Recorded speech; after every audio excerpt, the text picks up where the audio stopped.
El reinado de los reyes católicos marca la transición entre la Edad Media y la Edad Moderna. Durante su gobierno se establecen las bases de lo que será la futura España, bajo la dinastía de la Casa de Austria.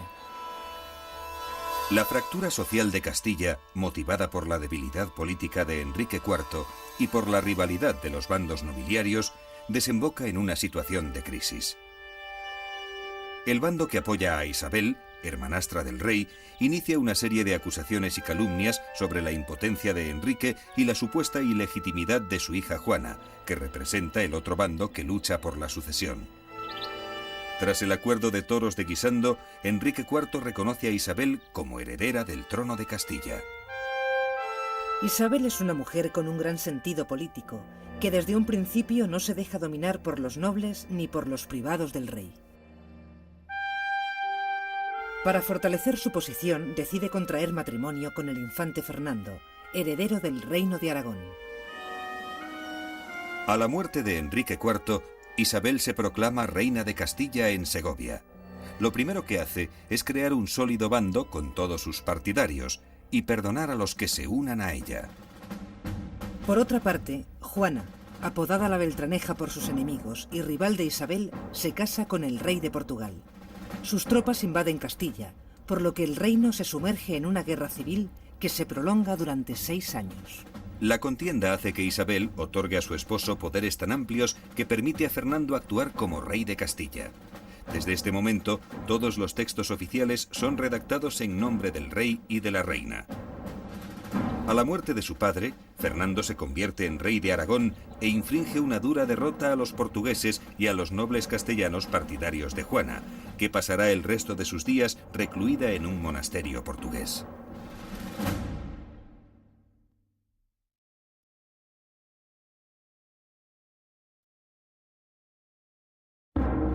Tras la victoria militar, Isabel y Fernando tienen por delante la difícil tarea de reparar los graves daños provocados por la guerra. De hecho, poner orden en la sociedad y la economía y reorganizar la vida política y administrativa de sus estados serán las constantes de su reinado y constituirán sus grandes aciertos. Pero la reconstrucción de la autoridad de la monarquía y la restauración del orden se hacen en el marco de una unión dinástica que es una unión personal. El matrimonio de Isabel y Fernando no supone la unificación de sus reinos, que mantienen sus propias instituciones, leyes y monedas. De ahí que ellos fuesen capaces de crear una fórmula política que probablemente ahora para lo que Europa tiene que hacer pueda servir de precedente, que consiste en dividir la soberanía en 2 planos. El plano superior, donde está la corona, donde está el poderío real absoluto, como dicen entonces, donde está la unidad económica, política, militar, etc., y el plano inferior, donde está la administración, que cada uno de los reinos está gobernando y administrando de acuerdo con lo que eran sus tradiciones. Tras la unión dinástica, el bloque formado por Castilla y Aragón aparece como la principal potencia de la península. Castilla tiene un importante potencial demográfico, unos 5 millones de habitantes frente al escaso millón de almas de Aragón. La vitalidad de la economía castellana descansa en su producción lanera y en sus importantes manufacturas textiles. Por su parte, en la Corona de Aragón, la economía de Cataluña ha sufrido una importante crisis con motivo de la guerra civil en el Principado. Sin embargo, la atonía económica de Cataluña tiene su contrapeso en el auge del Reino de Valencia, cuya capital experimenta un poderoso impulso comercial. Isabel y Fernando crean una simbología institucional alrededor de la cual gira toda una corte itinerante. Es una intensa campaña de propaganda gracias a la cual consiguen crear una sólida imagen unitaria. Para ello se valen de la heráldica, los lemas, las artes y los cronistas. La evolución de las armerías en la Casa Real se mantiene con una trayectoria bastante igual desde la unión de los reinos de Castilla y León, que se utilizaba el cuartelado poniendo en el primer cuartel el castillo, en el segundo el león y luego en el tercero se volvía a repetir el león y luego en el último se ponía el castillo. Al desposarse Isabel con Fernando, el escudo se vuelve a cuartelar para incluir las armas de Aragón y Sicilia. Con la conquista del reino granadino, ambos reyes deciden añadir una granada en la punta del escudo. Como ornamentos del nuevo escudo, Isabel decide incluir la corona real, que en este momento es abierta, el águila con una sola cabeza, el yugo y las flechas, y la frase «tanto monta», expresión que viene a decir que la importancia de Castilla y León, y Aragón y Sicilia, es la misma. La figura de Fernando pasa a la historia como la de un hombre de su tiempo, capaz de encarnar el ideal de soberano renacentista por combinar fuerza y diplomacia, energía y persuasión. Tenemos en nuestro tiempo a Fernando de Aragón, que se le puede llamar casi príncipe nuevo, porque de rey débil que era, guiado por la astucia y la fortuna, se convirtió en el primer rey de la cristiandad. Por su parte, Isabel es una mujer responsable, inteligente y conocedora de los resortes de la política. Una mujer de gesto serio, casi adusto, en armonía con la afirmación de los contemporáneos de que rara vez reía. Profundamente enamorada de su marido, se siente muy dolida por sus veleidades sentimentales. No nos engañemos, no pensemos en una historia romántica. Para ella, Fernando es el deber. Para ella, Fernando es el marido que Dios le ha puesto, el marido más conveniente, el que estaba un poco dentro de la línea, y entonces hace de su vida todo un deber de fidelidad de mujer y de amor al marido.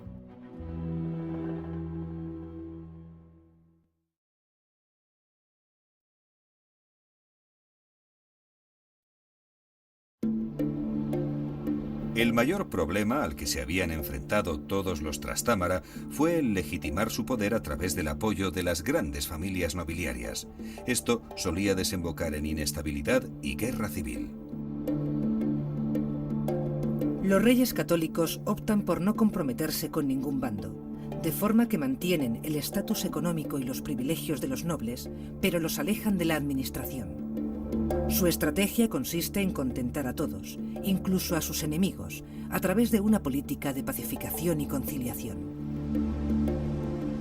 Ejemplo del compromiso entre los reyes y la nobleza son las leyes de Toro, que regulan y amplían el régimen de mayorazgo, es decir, la imposibilidad de vender aquellos bienes vinculados al patrimonio familiar. Gracias a esta medida, la nobleza obtiene estabilidad económica y se convierte en un pilar de la corona. Asimismo, los soberanos refuerzan más su poder al asumir las jefaturas o maestrazgos de las órdenes militares de Santiago, Calatrava y Alcántara. De este modo consiguen que los órganos de gobierno se alejen de la influencia de las grandes familias nobiliarias y se profesionalicen.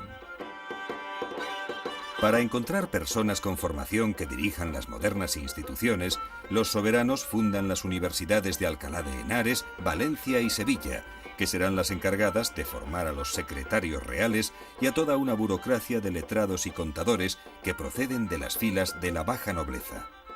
Son los expertos, pero a fin de cuentas son los que toman las decisiones, son los que redactan la documentación, las instrucciones a los embajadores, los que reciben las cartas, los que pasan al rey los informes, y al final el rey lo que hace es acomodarse a lo que esta gente les dijera. Es que esto es lo que va a traer consigo la división del Consejo en centros, zonas especializadas, que es lo que anuncia después lo que va a ser la monarquía moderna y los consejos de ministros actuales, vamos. Fernando e Isabel controlan los respectivos consejos de Aragón y Castilla. Crean en Granada una nueva Chancillería o Alto Tribunal de Justicia para Castilla, además de la ya existente en Valladolid. El poder del rey se canaliza a través de tres direcciones distintas.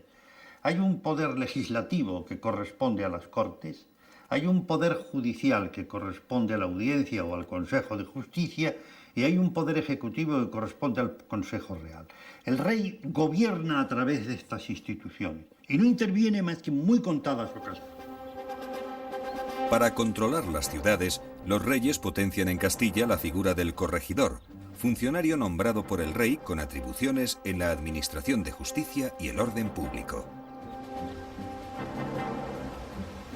La creación de la Santa Hermandad fuerza armada inspirada en las hermandades medievales y cuyos efectivos aportan las ciudades y villas, tiene por finalidad asegurar la paz en las ciudades y caminos.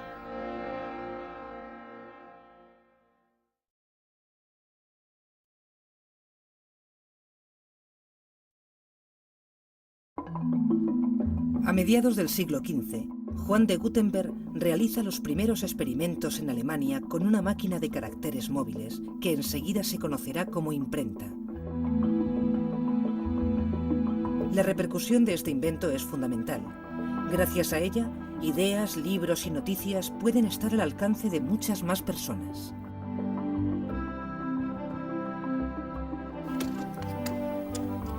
El proceso de impresión y confección tradicional del libro comienza por la composición manual.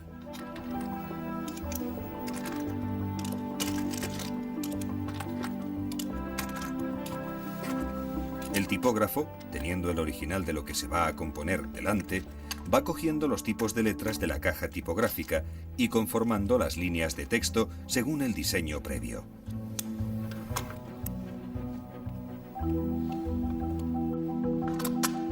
Luego se juntan las líneas en la galera, conformando la página, y se ata toda la forma tipográfica.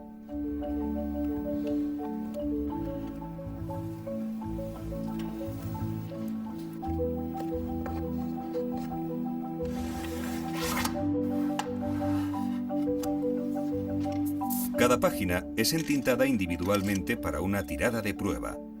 Es aquí donde se detectan y corrigen los posibles fallos de composición y las erratas.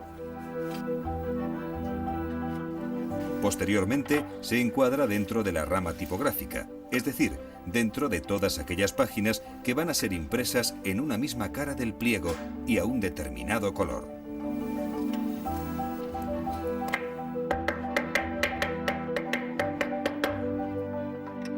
Finalizada esta operación, y una vez pasadas las correcciones definitivas a la forma, se mete la rama en la máquina y comienza el proceso de impresión.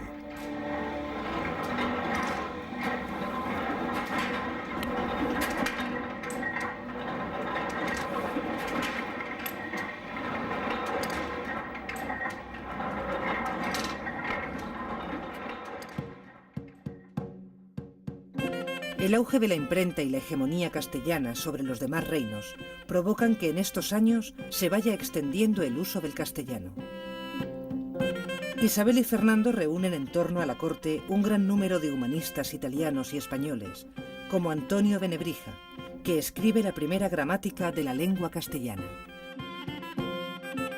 Ya estamos en una nueva etapa que tiene como varias dimensiones.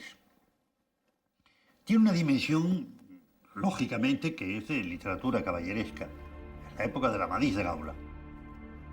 Tiene una dimensión profundamente religiosa. Es el momento del jardín de las nobles doncellas, es el momento de las ejercitaciones espirituales de Cisneros, y luego tiene una versión puramente humana, estrictamente humana, bueno, que es la Celestina. Perdidamente enamorado de Melibea, Calisto solicita la ayuda de una vieja alcahueta, la Celestina, para que con sus malas artes ablande el corazón de su amada. Aunque es poco lo que se conoce de su autor, Fernando de Rojas, se sabe que es un judío converso. El libro es un retrato social que permite entender cómo vive y piensa esta compleja sociedad. Poco a poco, el teocentrismo propio del mundo medieval deja paso al antropocentrismo del Renacimiento. Con esta obra se inaugura la serie de personajes de la literatura española que se han convertido en arquetipos universales: el Lazarillo de Tormes, Don Quijote, Sancho Panza y Don Juan. La monarquía, la iglesia y la nobleza compiten por el mecenazgo de humanistas y artistas. La consecuencia es un florecimiento de la vida cultural que combina formas del gótico tardío, el mudéjar y las novedades renacentistas. En este periodo se inician las últimas grandes catedrales góticas, como la de Salamanca y Plasencia, y se finaliza la de Sevilla. El gótico isabelino es el arte oficial de la época, del que destacan la Cartuja Real de Miraflores, el Monasterio de San Juan de los Reyes en Toledo o el Colegio de San Gregorio en Valladolid. Aparece también un nuevo estilo de decoración con elementos renacentistas, el plateresco, que recibe este nombre porque recuerda las técnicas y filigranas de los artesanos que trabajan con la plata. El pórtico del Hospital de los Reyes Católicos en Santiago de Compostela, el Hospital de la Santa Cruz de Toledo y la fachada de la Universidad de Salamanca son un buen ejemplo de este arte en el que se muestran símbolos y emblemas de la nueva monarquía.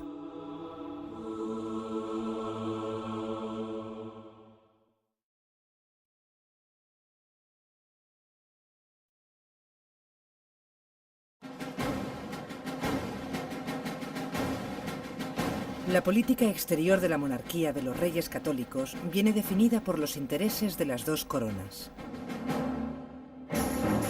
Esta política exterior se materializa en una intensa actividad diplomática, basada en los enlaces matrimoniales de los hijos de los Reyes Católicos con las potencias aliadas y en numerosas campañas bélicas que sustentan un ejército que se hará permanente. Castilla prosigue la reconquista que le lleva a la ocupación de Granada y al norte de África. Por su parte, Aragón es una potencia mediterránea, cuya expansión se orienta hacia Italia. Allí, la pugna con Francia por el dominio de Nápoles lleva a Fernando a promover la Liga Santa, que incluye al Papado, Milán, Venecia y el Sacro Imperio. Para Fernando, Europa tenía que ser mediterránea. O sea, él lo que estaba tratando de construir es la herencia de la corona de Aragón. Era un gran mundo mediterráneo que cerrase todo lo que llamamos hoy el Tirreno, con el Golfo de Lión, incluso las costas del norte de África, para crear ahí el gran elemento que, unido a los otros tres que componían Europa, Francia, Alemania e Inglaterra, pudiera establecer lo que él llamaba el equilibrio de la cristiandad, defendiéndola de la amenaza grande que entonces eran los turcos. De la mano de Gonzalo Fernández de Córdoba, el gran capitán, artífice de la victoria española en Italia, aparece una concepción nueva de la guerra. Es una estudiada táctica que consiste en trasladar en el campo de batalla el protagonismo de la caballería pesada a las unidades de infantería. Estas combinan la potencia de fuego de los arcabuceros con las temibles lanzas de los piqueros. Esta es la base de los famosos tercios españoles, unidades que darán a España la supremacía militar en Europa durante siglo y medio. Este es un arcabuz, el arma por excelencia o más generalizada durante el siglo XVI y parte del XVII.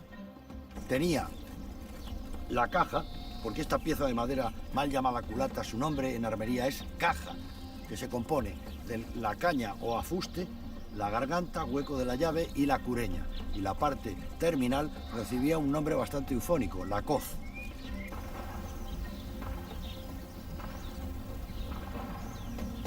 Para cargar el arcabuz se vierte la pólvora en el cañón.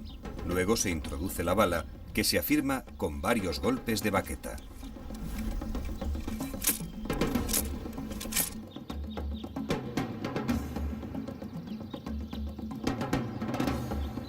Se ceba la cazoleta, se cierra la cobija y se aviva la mecha.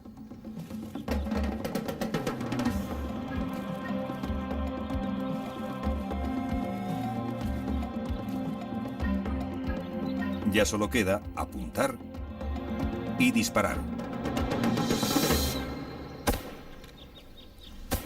Con este sistema se lograban hacer hasta 3 tiros por minuto.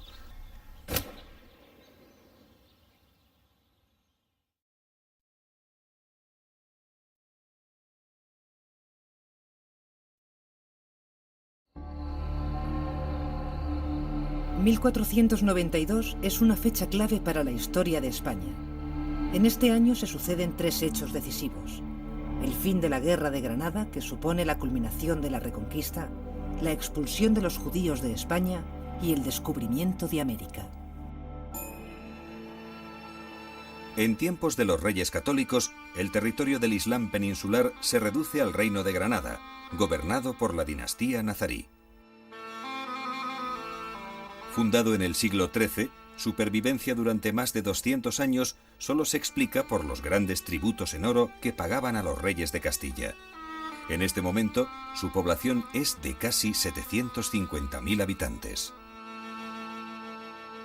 Con la consolidación de la unión dinástica, el reino nazarí se convierte para la nueva monarquía en un asunto de Estado.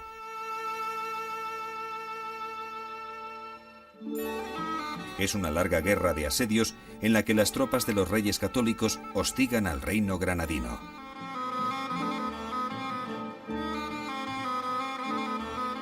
La contienda finaliza cuando Boabdil entrega las llaves de la ciudad, tras arrancar a los reyes la promesa de que respetarán a la población musulmana. Tomad, Señor, las llaves de tu ciudad, que yo y los que estamos dentro somos tuyos. El rey don Fernando recibió las llaves y diólas a la reina. La reina las dio al príncipe. El príncipe las dio al conde de Tendilla, el cual, con otros muchos caballeros, envió entrar en el Alhambra y se apoderar de ella. La memoria del reino granadino permanece en la península en el bello Palacio de la Alhambra, la obra maestra de la arquitectura nazarí. Su nombre proviene de la expresión Al-Hambra, la roja, debido al color de sus muros hechos con arcilla. Una impresionante muestra de todo el refinamiento, riqueza y delicadeza del arte y de la arquitectura islámica. El recuerdo vivo de los casi 8 siglos de presencia musulmana en la península. Hablan las aguas y lloran, bajo las adelfas blancas, bajo las adelfas rosas. Lloran las aguas y cantan por el arrayán en flor, sobre las aguas opacas. Locura de canto y llanto, de las almas, de las lágrimas. Pero Isabel y Fernando sueñan con una España sin mezquitas y sin sinagogas. Es este un momento de gran exaltación de la fe católica y de la unidad de la nueva monarquía. La construcción de un Estado sobre un solo credo religioso anima un fuerte sentimiento de intolerancia que culmina en este mismo año con la expulsión de los judíos de los dominios de los reyes católicos. De la noche a la mañana, miles de judíos se ven obligados a convertirse al cristianismo o abandonar el reino. Todo esto se celebra en Europa con grandes fiestas. La Universidad de París se reúne en un claustro para felicitar a los reyes por estas medidas que ya era hora que tomasen, que había tomado toda Europa y eran los últimos, etc. Y entonces el Papa lo que quiere es manifestar que esto es algo muy importante para la cristiandad y les otorga oficialmente el título de Reyes Católicos con carácter hereditario. Lo ha utilizado el rey de España hasta 1931. Aunque Isabel mantiene un gran protagonismo en las cuestiones religiosas, ambos monarcas entienden que la unidad religiosa es inseparable de la unidad política, por lo que diseñan un modelo de Estado confesional. Para lograr esta unidad religiosa, adoptan diversas medidas como la creación del Consejo de la Suprema y General Inquisición, la expulsión de los judíos y la conversión forzosa de los musulmanes que habitan sus reinos. Los musulmanes convertidos, llamados moriscos, protagonizarán diversas revueltas y serán expulsados de España en el siglo XVII. La Inquisición española surge en un contexto de desconfianza sobre la autenticidad del sentir religioso de los judíos convertidos al cristianismo, los conversos. Desde este momento, la Inquisición deja de ser un instrumento meramente eclesiástico, que no llegaba más allá de decir, efectivamente, aquí hay un delito de herética pravedad y vamos a ver cómo lo corrigen ustedes, a convertirse también en un instrumento del Estado. Eso fue uno de los mayores errores que pudieron cometerse, porque naturalmente alteraba la función esencial de la Iglesia, instrumento de reconciliación, para mezclarla en lo que era un instrumento de represión. Con el nombramiento de Tomás de Torquemada como Inquisidor General para Castilla y Aragón, el Santo Oficio, como también se conoce a la Inquisición, queda establecido en las dos coronas. El funcionamiento de los tribunales del Santo Oficio comienza con las denuncias secretas, a las que siguen la detención del acusado, la confiscación de sus bienes, un juicio a puerta cerrada y la sentencia. Las condenas son leídas en un solemne acto conocido como auto de fe. Las penas más graves son los azotes, la condena perpetua, el servicio forzado en galeras y, en último caso, la entrega del reo a la justicia civil para su ejecución en la hoguera. Por otro lado, el futuro cardenal Cisneros, siendo confesor de la reina, emprende una serie de reformas de las órdenes franciscanas y benedictinas, persiguiendo los abusos e imponiendo una vuelta al rigor en el celo religioso. También en 1492, Cristóbal Colón, con el apoyo de los reyes católicos, descubre América. Sin duda, uno de los acontecimientos más importantes de la historia universal.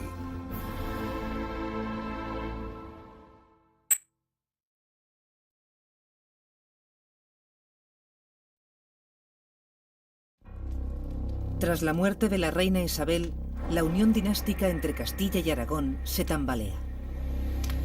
Estando Isabel ya en la cama esperando morir, dicta el testamento. En un momento determinado se interrumpe y, dirigiéndose al escribano que toma nota, le dice: Muchas veces me he preguntado qué tengo que agradecer más a Dios en esta vida. Queda un momento pensando y añade: El marido que me dio, el mejor rey de España. Fernando renuncia al título de rey de Castilla y concierta su matrimonio con Germana de Foix, sobrina del rey de Francia. Juana, hija de los reyes católicos, hereda la corona de Castilla, pero su marido Felipe el Hermoso acuerda con Fernando marginarla del poder. Declarada Juana incapaz, Fernando se retira a sus dominios en Nápoles. Felipe, esposo de Juana, fallece poco tiempo después y se instaura un periodo de regencias alternado entre Fernando y el cardenal Cisneros. Fernando invade Navarra e incorpora los territorios a la corona de Castilla.